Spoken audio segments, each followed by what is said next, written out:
Thank you, Mr. Chairman. I am a proud co-sponsor of the MORE Act because the federal government has screwed up marijuana policy in this country for a generation.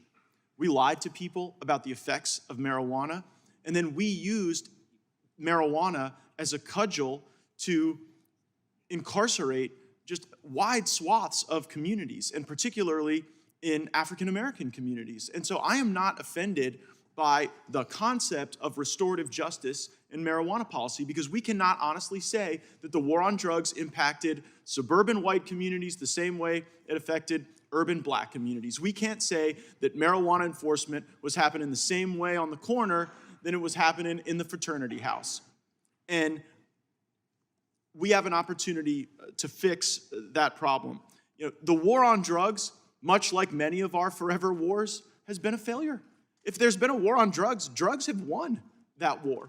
And so rather than continuing to make a small group of people continue to pay the price for those bad decisions, we ought to democratize access to a federalist system that allows states to make these decisions. And I respect the concerns of my Republican colleagues, but it seems to be a little inconsistent with our perspective on federalism to say that we don't want states to innovate and develop their own programs and to test and to fail and to succeed and then to copy each other's best practices in a way that improves quality of life for people. I heard the ranking member make comments on the developing brain, and I pay close attention to that because I do believe the ranking member of the Judiciary Committee likely has the best developed brain in my conference. But there is specific science that we've had access to that informs on brain development. And it all has to do with when brain cells stop dividing. So up until the age of 24, for most people, your brain cells are still dividing. And so things like football or wrestling or soccer or a number of things can be harmful during that process. And that's why we take such care for the brain. That's why we encourage the innovation around protective equipment. After 24, those cells stop dividing. And there is very compelling research that suggests that the utilization of cannabis can actually protect the brain after that division from some degenerative brain diseases. I mean, I think in the country right now, we are all seeing the impact at a very high level of when someone starts to have mental acuity that declines. And if we are able to have access for people to a medicine that would help, I would think we would want that for everyone, from the least powerful to the most powerful. Taxes are an issue raised in the bill, and I want to thank Chairman Nadler and Congresswoman Jackson Lee for hearing me out on this point. In my state, in Florida, there's not permissive adult use. It is a medical program. So the people who use marijuana in my state use it for medicine. Nowhere in America today do we tax medicine.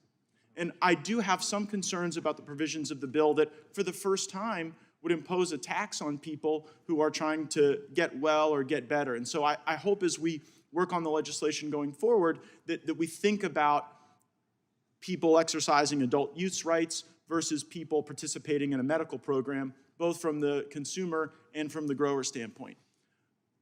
I really like giving this speech every year, but it does sort of feel like deja vu, Mr. Chairman. And I regret that deeply because we ought to pass bills into law. This bill is not going to become law. The Senate won't take it up and pass it. I wish they would, but they won't. There is legislation they would take up and pass, the States Act, which I think might underdo it a little on some of the needed restorative justice, but that would at least build some momentum. I think about the years Mr. Blumenauer's been working on this, and frankly, how little progress we've made on something that is so overwhelmingly popular in the country, and we are paralyzed. And the result of that paralysis is that patients have higher costs, that businesses have a problem meeting the needs of their patients, and we have a very disjointed system. So when I asked the chairman in the last Congress whether following the passage of the MORE Act, we might consider taking up the States Act, the chairman's response to me was, no, we want to negotiate off the MORE Act with the Senate, which as a legislative strategy made some sense to me at the time, but it didn't work. And here we are, and we don't have a bill. So it's just my sincere hope that we take a strong stand, pass the MORE Act, make the right, just, proper arguments regarding federalism and restorative justice, but then we not merely surrender the debate to those who want to see us divided and paralyzed, but we advance that debate with legislation that could actually pass the Senate. I thank the committee's indulgence, and I yield back.